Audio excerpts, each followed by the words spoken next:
Bismillahirrahmanirrahim. Alhamdulillahi rabbil alamin, wassalatu wassalamu ala rasulihil amin, nabiyyina Muhammad ibn Abdullah wa ala alihi wa sahbihi wa man wala, amma ba'd. Sambungan pelajaran kita dalam kitab Riyadhus Shalihin.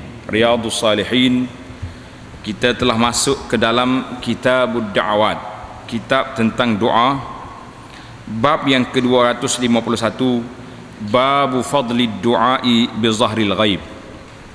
Bab kelebihan mendoakan seorang tanpa diketahui. Nah, ini bab kita ni menarik malam ni, iaitulah kelebihan kita doa kepada orang yang kita sayang tanpa beritahu kepada dia. Tak usah beritahu.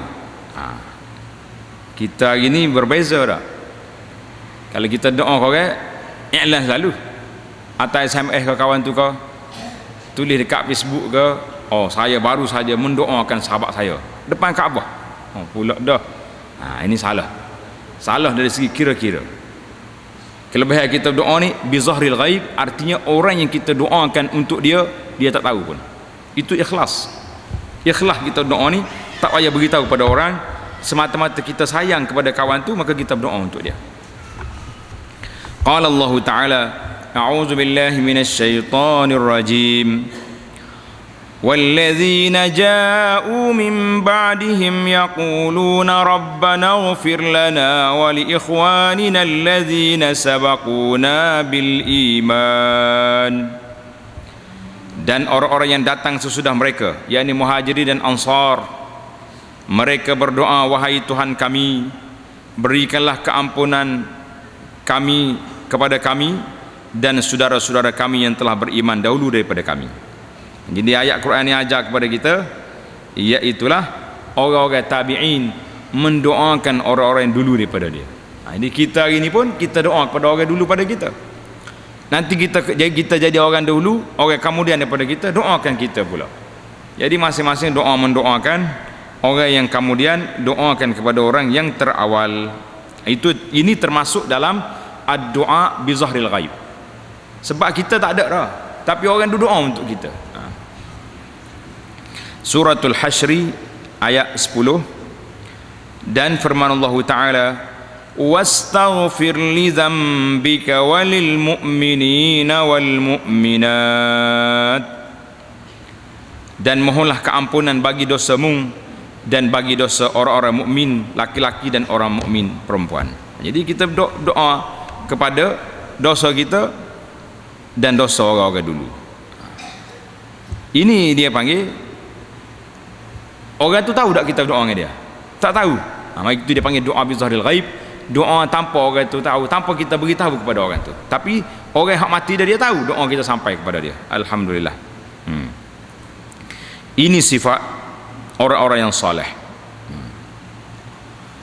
Ayat yang seterusnya, surah Muhammad ayat 19, dan firmanullah Ta'ala, Rabbana ighfir li wa liwalidayya wa lil mu'minina yawma yaqumul hisab. Wahai Tuhan kami, berikanlah keampunan kepadaku dan dua ibu bapaku dan sekalian orang-orang mukmin pada hari terjadinya hisab, pada hari kiamat. Ini contoh doa bi zahril ghaib. Kita doakan kepada mak bapak, ayah kita, ibu ayah kita, dan kita doa semua orang mukmin.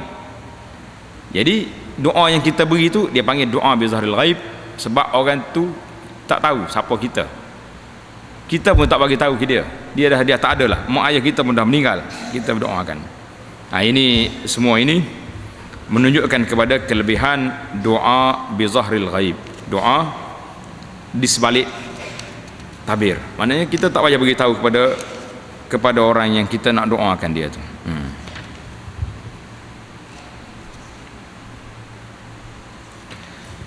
Hadis Nabi SAW dalam bab ini, iaitulah hadis yang ke-1494. Nombor hadis, nombor asal dia 1494. Wa an Abi Darda radhiyallahu anhu annahu sami'a Rasulullah sallallahu alaihi wasallam yaqul, ma min 'abdin muslimin yad'u li akhihi bi zahril ghaib illa qala al malaku walaka bimislin rawahu Muslim.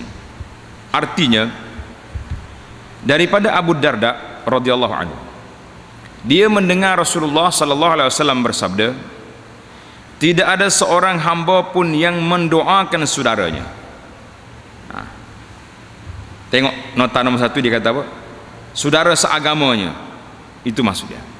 Maksud zahril ghaib, tanpa pengetahuannya. Orang itu tak tahu kita siapa dia kita. Kita tak beritahu. Mendoakan saudaranya tanpa sepengetahuannya. Tak payah kita beritahu kepada dia. Melainkan malaikat akan berkata kepadanya, walaka bimislin, dan bagimu seperti apa yang kamu minta. Hadis ini sahih riwayat Imam Muslim. Jadi ingatlah, bila kita doa ya Allah, kita tahu saudara kita sakit, sahabat-sahabat kita sakit, kita doa ya Allah, Muhammad tu sakit, buah pinggang dia, sembuhlah penyakit dia ya Rabbi. Ya Allah, orang itu susah, rumah dia tak ada, duduk dalam khemah, berilah kemudahan dapat rumah pada dia. Ini doa sahur. Kita bangun munajat tengah malam ke waktu mana waktu mustajab doa, kita doakan kepada orang yang kita sayangi, tak payah beritahu pada dia. Kita tak minta untuk kita pun tak apa. Malaikat amin, walaka bimislin, malaikat kata dan engkau juga dapat seumpama doa yang kamu minta. Kita minta untuk orang tu, tapi bonusnya sekalinya kita dapat. Allahu akbar. Rugi tak rugi? Rugi kalau kita duk isytihar. Ni tidak ni, telefon selalu, tak apa, saya dah doakan untuk awak, terbaik untuk awak. Isytihar selalu. Ini masalah kita. Masalah penyakit, dia panggil penyakit jiwa WhatsApp, Facebook ni. Penyakit jiwa tu panggil. Hadis yang berikutnya, wa anhu anna Rasulullah sallallahu alaihi wasallam kayan yaqul da'watul mar'il muslimi li akhihi bi zahril ghaib mustajabatun inda ra'sihi malakun muwakkalun kullama da'a li akhihi bi khairin qala al malakul muwakkalu bihi amin walaka bimislin, rawahu Muslim. Jadi dalam riwayat yang kedua ni ada tambahan sedikit. Jadi doa seorang muslim untuk saudaranya tanpa pengetahuannya, kita tak beritahu pada dia, kita tak beritahu pada dia, dan dia pun tak minta tolong dengan kita. Tapi kalau dia mari minta kita suruh maya ajak dia, suruh doa ke dia, itu dia tahu dah memang dia minta. Setengah-setengah ni tak berdoa juga kalau tak bagi duit. Contohnya orang mari jumpa kita, Syekh, tuan lebay, tuan imam, saya ni sakit gini, nak minta tolong doa boleh? Tok imam berkata, beres, kita berdoa selalu. Nah. Sudah bagi tahu kawan tu naik assalamualaikum, naik kereta kali, agak-agak doa ke tak doa? Berat masalah. Apa dia ni? Mari minta doa tak bagi duit, paling tidak berminum air teh. Ini masalah ke tidak? Masalah sebab kita dimanjakan, semua benda nak swasta belaka dengan fulus belaka, nak suruh maya-maya pun minta duit, nak suruh maya apa-apa minta duit. Jadi itu masalah kita. Jadi pokok persoalannya tak ada ni, zahril ghaib ni tak ada, tak mari dalam kepala kita kelebihan-kelebihan sedemikian. Jadi naknya kita doa kepada orang ini tanpa dia tahu, mustajab, itu doa mustajab. Jadi kalau saudara-saudara sayang kepada siapa-siapa, kita doakan kepada dia tanpa beritahu kepada dia. Ikutlah siapa dia. Ada dalam kalangan keluarga kita sakit hari ni? Ada? Angkat tangan berdoa. Ada di kalangan keluarga kita orang susah hari ni? Ada ke tidak di kalangan keluarga kita yang tersasar, lara orang panggil, tak semaya, tak tutup aurat, tak bayar zakat, buat benda-benda mungkar? Ada ke tidak? Ada. Doa, ya Rabbi, hidayahkanlah saudara aku, hantar balik dia ke jalan yang engkau redai. Dua patah ya kita kata, besarnya lah pahala kita, sayangnya kita kepada dia. Tapi dok, kalau kita sayang kepada orang itu, kita balik kepada cerita bimbingan mukmin kita. Ingat tidak? Mari susih lalu, Allah sayang kawan kita tu, sayang kawan kita tu. Jadi lagu tu pula dia mengupak tu nama dia tu tidak sayang. Kalau sayang ni, angkat tangan berdoa pada Allah Azza wa Jalla. Ataupun kita pergi jumpa dia, bagi nasihat. Ini dia. Ini masalah kita, dengar ni. Doa seorang muslim untuk saudaranya tanpa pengetahuannya adalah mustajab, mana dikabulkan. Di kepalanya ada malaikat yang ditugaskan di sana. Dekat kepala kita malaikat duduk jaga situ. Setiap kali dia berdoa untuk saudaranya, maka malaikat itu akan berkata amin, dan bagimu seperti yang kamu minta. Malaikat aminkan doa kita, dan dia kata mu pun dapat juga apa yang kamu minta. Kita minta hidayah kepada orang itu, Allah Taala beri hidayah kepada kita. Minta orang itu sembuh penyakit, kita sembuh. Minta orang itu kaya, kita kaya. Rugikah? Nak berdoa zahiril ghaib, nak berdoa di sebalik tabir ni rugi? La, tidak rugi sama sekali. Jadi para jemaah sekalian, marilah kita sayang kepada saudara kita, marilah kita kasih kepada adik-beradik kita, marilah kita sayang kepada siapa yang kita sayangi. Dengan apa? Dengan kita mengupak dia? La, dengan kita berdoakan untuknya, minta Allah Subhanahu Wa Taala beri kepada kita. Dalam sebuah hadis Nabi sallallahu alaihi wasallam, bila kita doa, contohnya ni dalam tahiyat kita, assalamu alaina wa ala ibadillahis salihin, ada tak dalam tahiyat? Salam ke atas kita, kesejahteraan ke atas kami dan ke atas hamba-hambamu yang ibadillah salih, semua hamba yang salih. Bila kita kata macam ni, qala an-nabiy sallallahu alaihi wasallam, innakum idza qultum zalik, kalau kamu dah beri ucapan saat ni, fa innakum qad sallamtu ala kulli 'abdin salihin fis sama'i wal ard, assalamu alaina, salam ke atas kita dan ke atas semua orang-orang saleh. Kata Nabi sallallahu alaihi wasallam, kamu telah memberi salam kepada orang yang saleh, semua hamba yang saleh di langit dan di bumi. Ini saya hebat kita. Jadi bila kita berdoa kepada ya Allah, Rabbighfirli walil mu'minina wal mu'minat, bila kita kata ampunkan pada mukmin dengan mukminat, semua orang yang beriman daripada sekarang ni sampai ke hak dulu, lepas pada dulu pun kita doa berlaku. Berapa ramai kita dapat doa? Jadi kerana itulah jangan kita malas, kita doa kepada dia. Kata ulama, kalau orang mari minta supaya kita doakan dia, itu bukan lagi zahiril ghaib, seolah-olah benda tu musyahadah, sebab dia minta kita doakan. Kalau kita sayang dengan dia, tak payah minta, apa lagi nak minta duit lah, doakan. Anak kadang-kadang kesian orang tua-tua mari jalan peletih, nampak ustaz nak minta tolong anak saya begini-begini, mana cara dia cerita tu cukup bermasalah, dengan sakitnya, dengan susahnya, dengan apa-apa, tiba-tiba dekat nak turun ambil duit RM50 Allah. Sampai hati ke kita pendakwah, kita tok lebah, kita pak imam, orang macam ni susah mari minta doa nak ambil duit, la ilaha illallah. Tapi masalahnya, problemnya kalau tak bagi duit tak doa pula. Itu masalah. Nak minum air teh, tak, lepas-lepas maya ajak kat nak jamu orang minum air gitu. Terwalah kawan tu susah, dia mari pun cakap pun air mata tu mengalir dah, susahnya dia, tapi paksa kena bagi duit pula kepada kita. La, para pendakwah, pelajar-pelajar kita, anak-anak kita ni, ikhlaskanlah doa kita kepada Allah Azza wa Jalla. Orang mari minta tolong dalam keadaan dia susah, orang mari minta tolong dia berhajat, dia siqah dengan kita sebagai seorang yang saleh pada pandangan dia. Kita dengan Allah SWT Tuhan saja yang maha tahu. Tiba-tiba kita nak cah atas dia pula, bukannya nak ambil tol pula di atas doa yang kita buat, doa yang kita baca. Di mana keikhlasan kita kepada Allah Azza wa Jalla. Jadi inilah kita, sehingga sampai peringkat bila orang minta doa, kata ulama, itu bukan zahiril ghaib, itu sudah musyahad, benda jadi syahid, mana seolah-olah dia, kita doa depan dia. Satu lagi, dalam tafsir ayat yang kita baca tu, la jazaan wala syukura, innama nut'imukum liwajhillahi, kami beri makan kepada kamu liwajhillah, bukan nak minta jaza, nak minta balasan, wala syukur. Kata di ulama tafsir, siapa dia beri benda kepada orang, kemudian dia minta, doakan saya ya, itu juga sudah dikira minta balasan. Kita beri makanan ke, bagi duit ke, khalas, atas budi bicara orang itulah nak doa tak doa kepada kita. Tapi kalau kita minta, bermakna kita dah minta balasan. Subhanallah, panjang lagi cerita dalam bab ini. Tamaklah kita perbincangan tentang kelebihan mendoakan saudaranya di sebalik tabir ataupun zahiril ghaib. Tuhan dia tak tahu, kita doa lillahi ta'ala untuk keselamatan, kesejahteraan saudara kita yang kita sayangi. Bab yang seterusnya, bab yang ke-252, babun fi masail minad doa, bab beberapa masalah yang berkaitan doa. Jadi Al-Imamun Nawawi rahimahullahu ta'ala menutup bab ini dengan beberapa masalah yang berkaitan dengan doa. Hadis yang pertama dalam bab ini Iaitulah hadis yang ke-1496.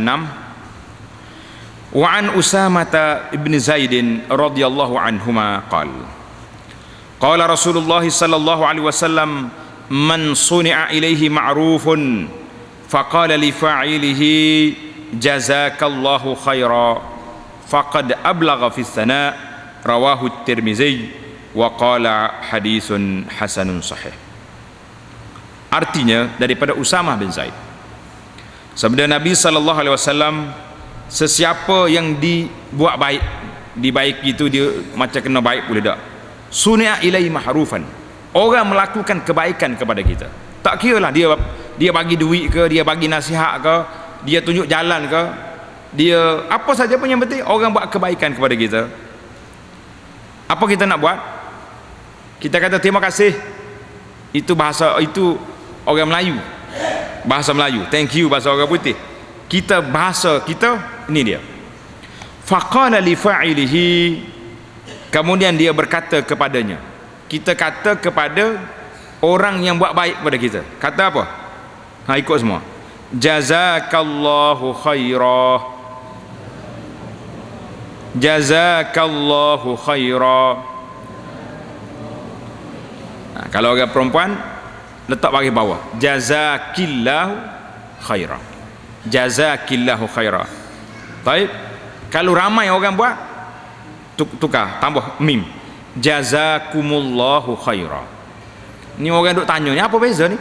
Sekali jazakumullah, sekali jazakallah, apa beza? Bezanya tak ada beza. Dia panggil dhamir. Kita nak cakap berapa orang? Seorang jazakallahu khaira, orang tu perempuan jazakillahu khaira. Laki-laki ramai tak kira lah berapa orang pun, dua ke atas jazakumullahu khaira, maknanya sama ya. Apa makna dia? Semoga Allah membalasmu dengan kebaikan. Nak ayat biar penuh. Ni saya banyak jumpa sahabat-sahabat, terpasuklah ustaz-ustaz sendiri pun, kadang-kadang bila kita beri benda-benda jazakallah, tak cukup ayat tu. Jazakallah, Allah Ta'ala balas pada kamu. Balas apa? Ayat tak habis, dia panggil ayat tergantung. Balas ni boleh balas baik, boleh balas tak baik.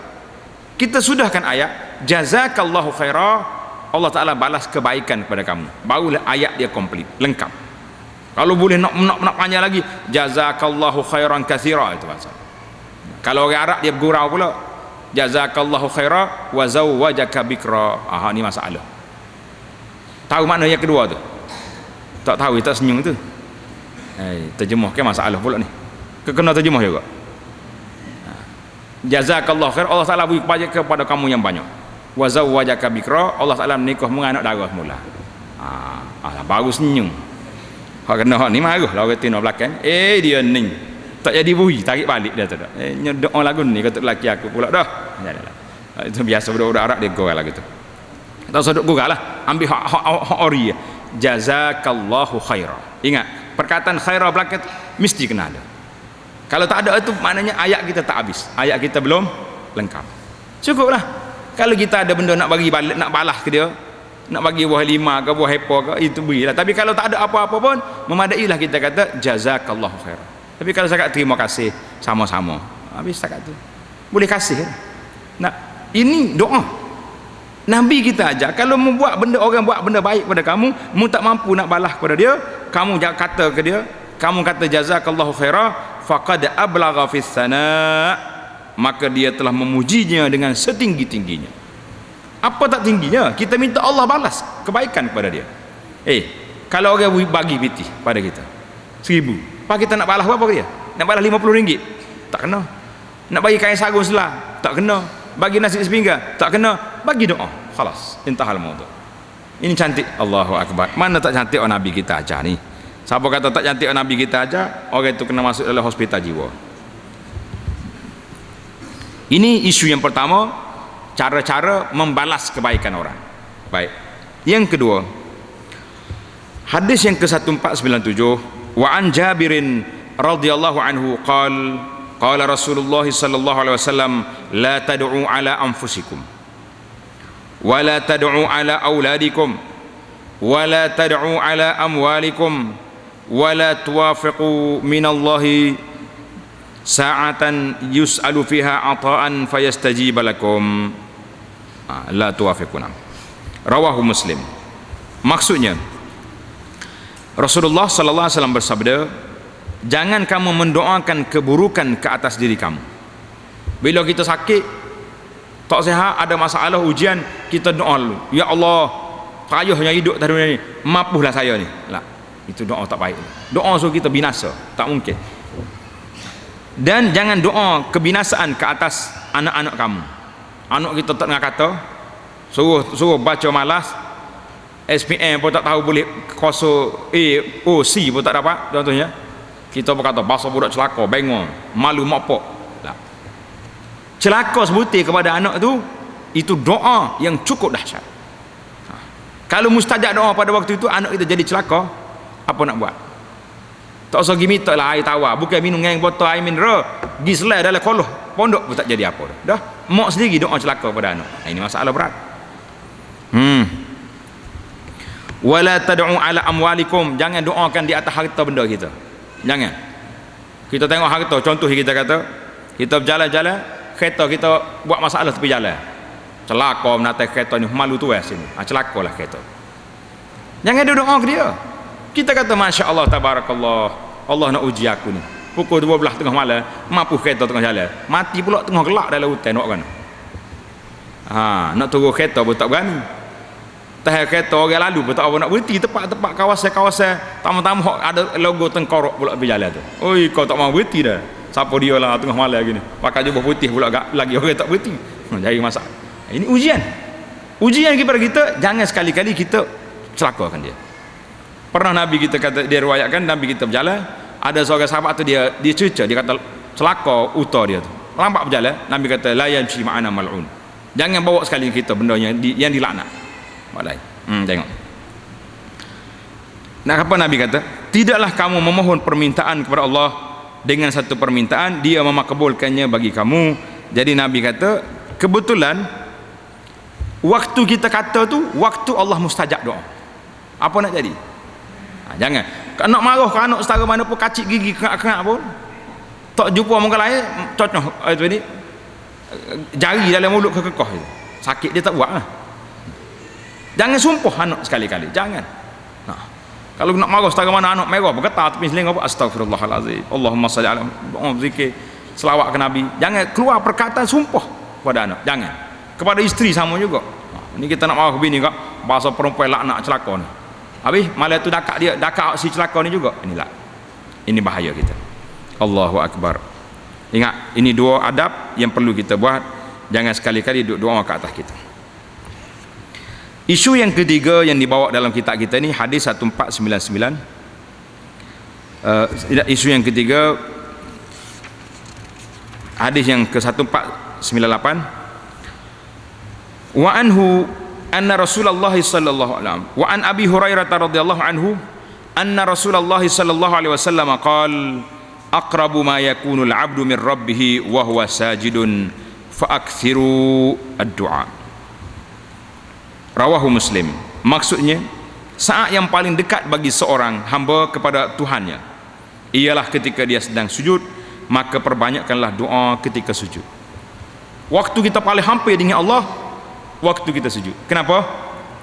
Sebab waktu itulah kita letak muka kita, anggota yang paling mulia yang kita miliki, iaitulah muka. Kita letak di tempat orang pijak kaki, tidak atas lantai tempat orang pijak. Mu letak mukamu untuk siapa? Kerana nak mengagungkan Allah Azza wa Jalla, nak menghina diri depan Allah. Maka ketika itu kita menjadi paling rapat dengan Allah. Maka berdoalah di saat kita sedang sujud. Doa, minta apa yang kita nak, kebaikan dunia dan akhirat, minta. Allah. Hadis ini riwayat Imam Muslim. Hadis yang seterusnya, wa an Abi Hurairah radhiyallahu anhu anna Rasulullah sallallahu alaihi wasallam qala yustajabu li ahadikum ma lam ya'jal yaqul qad da'awtu rabbi falam yastajib li, muttafaqun alaih. Wa fi riwayatin li muslimin la yazalu yustajabu lil 'abdi ma lam yad'u bi ithmin aw qati'ati rahimin ma lam yasta'jil. Qil ya Rasulullah mal isti'jal? Qal yaqulu qad da'awtu wa qad da'awtu falam ara yastajibu li fayastahsiru 'inda zalika wa yad'u ad-du'a. Allahu akbar. Daripada Abu Hurairah radhiyallahu anhu, sabda Nabi sallallahu alaihi wasallam, akan dikabulkan doa salah seorang kamu selama dia tidak terburu-buru. Tengok, siapa-siapa berdoa, insya-Allah Tuhan kabulkan doa dia, dengan syarat dia tidak terburu-buru nak suruh Tuhan terima doa dia. Gopoh sangat, angkat tangan tu pakai jadi selalu macam nak beli kuih kedai. Kita nak beli kuih kan, masuk dalam plastik, bayar RM2, RM3. Doa pun nak, ya Rabbi, nak makan nasi, turun bertambah berah kat tangga lagu tu kan. Sahabat-sahabat tanya, iaitulah dengan sahabat dia bertanya dia, ya Rasulullah, yaqul, dia kata, si pendoa tadi kata, qad da'autu, aku telah berdoa kepada Allah tapi belum juga dikabulkan doa aku. Ini dia panggil isti'jal. Doa 4-5 kali, marah dah ke Tuhan. Tuhan tak terima doa saya ni, apa benda ni? Hadis ini muttafaqun alaih. Dalam satu riwayat Muslim, doa seorang pasti dikabulkan selagi dia tidak memanjatkan doa. Ni tengok tanda tepi kitab tu, perkara-perkara halangan mendapat doa kita dikabulkan. Halangan doa kabul ni apa dia?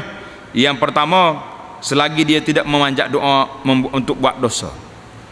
Doa benda dosa. Ya Allah, luluhkanlah pinjaman riba bank aku di bank riba tu. Dia minjam dengan bank riba 200,000, sejuta, nak suruh lulus. Itu doa haram nama dia. Ya Allah, mintalah lesen judi yang saya pohon untuk kerajaan lulus. Celaka punya. Ya Allah, biarlah dia tu mati. Deki kawan tu, nak suruh mati kau tu. Biar perniagaan dia hancur. Ni bimbang. Satu lagi yang saya bimbangnya, ada orang mari sengih-sengih mari kat tangga, ustaz nak minta doa ni. Nak doa apa? Dia kata minta doa suami dia ni biar cerai bini hak muda tu. Saya kata, apa masalah apa? Saya mana boleh saya, kalau nak suruh nikah lagi boleh, nak suruh cerai saya tak pandai. Waktu dia nak suruh doa juga, saya kata saya rasa Ustaz Rahim pandai. Dia ke cari Ustaz Rahim, tak tahu Ustaz Rahim baca lagu mana, wallahu alam. Ada nak suruh kawan tu, kita tahulah ada masalah, tapi tak boleh lah. Kalau kawan tu betul-betul dah kahwin sungguh dah, cukup syaratnya, macam mana kita nak suruh, ya Allah ceraikan dia ni? Kita pun tak tahu penyakit apa dia. Boleh jadi salah dia, hak si nombor 1 tu tak layan suami, bila suami dah kahwin lain, baru mula nak berjanguk. Allah tu gak dengan kening polah naik lah kata dah. Mau bebe tu belepak dengan gancu. Lemak baru ni berseronyi apa satu pagi, tak layan suami, itu masalah. Jadi macam mana kita, ini juga termasuk dalam isim, dalam masalah benda dosa. Waqat au qati'atur rahimin, ataupun mendoakan untuk memutuskan silaturahim. Ya Allah, dua beradik tu biarnya kelahi, mak saudara dengan pak saudara tu biarnya balak. Itu dia panggil putus silaturahim, tak boleh. Ini Nabi kita larang semua ni. Malam yasta'jil. Ni yang ketiga, selama dia juga tidak terburu-buru. Ini kalau terburu-buru, Allah Ta'ala tak kabulkan doa ni. Ada sahabat bertanya, ya Rasulullah, kaifal isti'jal? Apa maksud terburu-buru tu? Apa dia agak terburu-buru ni Rasulullah? Apa benda? Baginda menjawab, maksudnya adalah orang yang berdoa itu berkata, aku telah berdoa, aku telah meminta, tetapi aku tidak melihat doa aku dikabulkan. Kemudian dia berputus asa dan akhirnya tak mau berdoa lagi. Frah aku dengan Tuhan, 10 kali dia doa, tak jadi-jadi kok, malah dia doa. Khata'. Kita kena teruskan doa, sebab doa itu ibadat. Doa itu apa? Doa itu ibadat. Ini hadis yang berikutnya. Hadis ini rawahu Muslim tadi. Hadis yang seterusnya. Wa an Abi Umamah al-Bahili radhiyallahu anhu qala qila li Rasulillah sallallahu alaihi wasallam ayyud du'a'i asma? Qal jawfal lail. Wadubira as-salawatil maktubat, rawahu Tirmizi wa qala hadisun hasan. Artinya, sabda Nabi sallallahu alaihi wasallam, ada orang bertanya kepada Rasulullah. Orang pergi tanya Nabi sallallahu alaihi wasallam, doa apakah yang paling didengari, dikabul? Manakah doa yang Tuhan nak kabulkan? Doa mana? Ketika mana? Jawab Nabi SAW, pada waktu malam yang terakhir. Jawfil lail, mana dekat anak subuh tu. Waktu sahur, itu waktu mustajab doa. Jadi kalau kita ada hajat, ada masalah, bangunlah pada waktu tersebut, berdoa kepada Allah Azza wa Jalla, minta Tuhan kabulkan apa yang kita nak. Satu, waduburas salawatil maktubat, dan setiap selesai berakhir salat fardu. Duburas salawat ni akhir salat. Tanda situ ada dua pandangan di sini.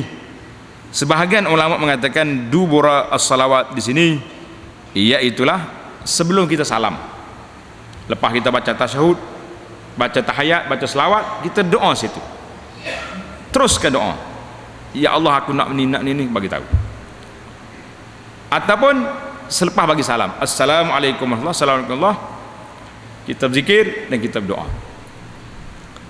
Itu doa yang kita nak tak sama mungkin dengan doa untuk imam baca. Pasal itulah kita kena doa sendiri. Imam dia baca umum ya, Rabbana atina ya, dia baca ni. Sebab takkan dia nak panjang-panjang. Kita setiap orang ni ada doa, ada benda-benda yang kita mustahak. Orang ni anak dia sakit, orang ni duk minta tenda, orang ni anak nak peksa, orang ni nak minta kerja, tak sama. Jadi masing-masing lah berdoa. Duk tu imam berdoa, dia tak kata imam nak baca semua, ya Allah luluhkanlah permohonan, ya Allah luluhkanlah perperasaan, ya Allah sembuhlah penyakit. Jadi 3 jam duk doa untuk imam. Anak habis ke kehendak makmum dia ni. Itu berat. Jadi dua tempat ni mustajab doa. Rawahu Tirmizi, katanya hadisun hasan. Hadis yang seterusnya, wa an Ubadah bin Samit radhiyallahu anhu anna Rasulullah sallallahu alaihi wasallam qala ma 'alal ardi muslimun yad'u Allah ta'ala bi da'watin illa atahu Allah iyyah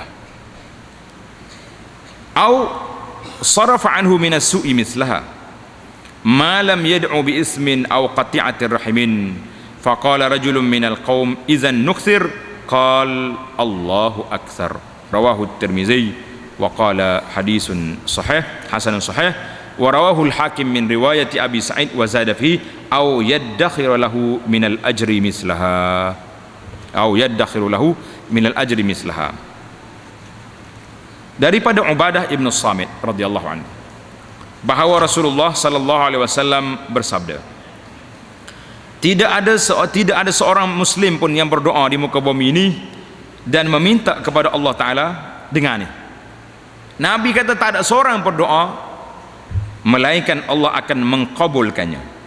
Ingat, yang pertama mesti Tuhan kabul doa kita kalau cukup syarat tadilah, atau dia akan menghindarkan dari keburukan sesuai kadar doanya selama dia tidak meminta doa untuk dengan dosa atau memutuskan tali silaturahim. Maka seorang berkata, ada orang pun japuklah sahabat, kalau begitu kita akan memperbanyakkan doa. Nabi SAW menjawab, Allah pasti mengkabulkan doamu walau sebanyak manapun permintaan. Tuhan akan beri. Riwayat Tirmizi, katanya hadisun hasanun sahih. Al-Hakim meriwayatkan daripada Abu Sa'id dan menambahkan, ada tambahan di, atau Allah akan menyimpankan untuknya pahala sesuai dengan kadar doanya. Tanda situ. Khulasah kita ni artinya setiap orang berdoa Allah dengar doa kita. Maka dalam Quran Tuhan kata ud'uni astajib lakum. Doa aku perkenankan doa. Macam mana cara Tuhan perkenankan doa? 3 cara. Yang pertama, apa dia sebut tadi? Dia beri terus. Atahu iya. Allah beri hak kita nak. Kita minta anak kita nak boleh 12A dapat sungguh. Kan? Ataupun tengok yang kedua, sarafa anhu minasu. Bala nak mari, nak kena kita, tapi dengan sebab kita berdoa, bala tu kena ke lain. Itu dengan kuasa doa. Dalam hadis lain kata la yarudul qadar illa doa. Qadar ketentuan itu dia akan bertembur dengan doa, maka dia kena, tak kena kita. Ataupun yang ketiga, yaddakhiru. Allah simpankan pahala di akhirat. Atas dunia ni tak nampak apa. Kita berdoa berpanjang tahun berdoa tak dapat kesan, tak nampak apa. Permintaan kita minta nampak tak lulus. Bala mari pun kena. Jangan lupa kita akan terima balasannya di akhirat esok. Maknanya tidak ada sebarang kerugian dalam doa. Yang ruginya apa? Tak berdoa, itu yang rugi. Kita dah bincang di awal kita doa dulu, para ulama mengatakan aku tidak duka cita doa aku tak kabul, aku duka cita sedih kalau mulut aku tidak berdoa. Kita hari ni berapa kali kita doa daripada pagi tadi sampai ke malam ni? Berapa kali doa? Itu pun nasib baik pergi masjid, akad tangan hok tu baca. Kalau tak pergi masjid maka doa. Lah, jangan sombong kita dengan Allah. Allah Ta'ala suruh nak dengar suara kita minta, tiba-tiba kita buat ayat dengan Tuhan, kenapa? Nah, hadis yang terakhir, Imam Nawawi rahimahullah ta'ala tutup kitab doa dengan hadis yang besar ini. Wa an ibni Abbas radhiyallahu anhuma anna Rasulullah sallallahu alaihi wasallam kana yaqulu 'indal karb. Daripada Abdullah bin Abbas bahawa Rasulullah sallallahu alaihi wasallam berdoa ketika ditimpa musibah. Dengan ni, kalau kita ada musibah, ada susah hati, ada nak minta apa-apa, ini doa mustajab. Jangan lupa, kalau boleh malam ni doa, baca doa ni banyak-banyak, kemudian kita mintalah permintaan yang kita nak. Ikut semua. Kita baca sampai ingat. La ilaha illallahul azimul halim. La ilaha illallah rabbul arshil azim. La ilaha illallah rabbus samawati wa rabbul ardi wa rabbul arshil karim.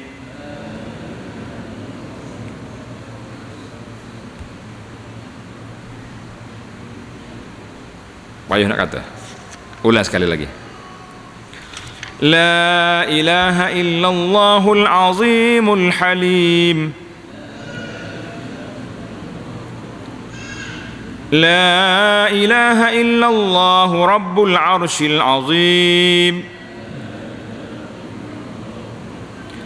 La ilaha illallah rabbus samawat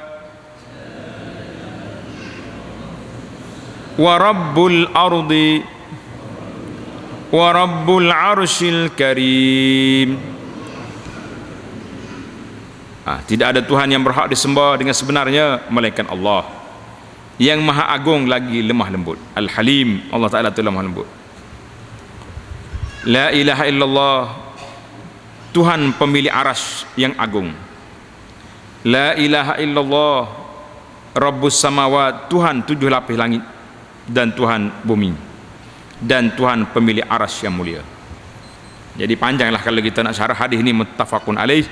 Hadis ini muttafaqun alaih, hadis yang ittifaq Bukhari dan Muslim meriwayat. Mana hadis ini kemuncak sahih dia. Kalau kita nak syarah hadis ini panjang, anda rasa anda dah syarah hari di awal dulu. Banyaklah kalau kita baca dalam kitab-kitab syarah hadis, di antaranya Ibnu Battal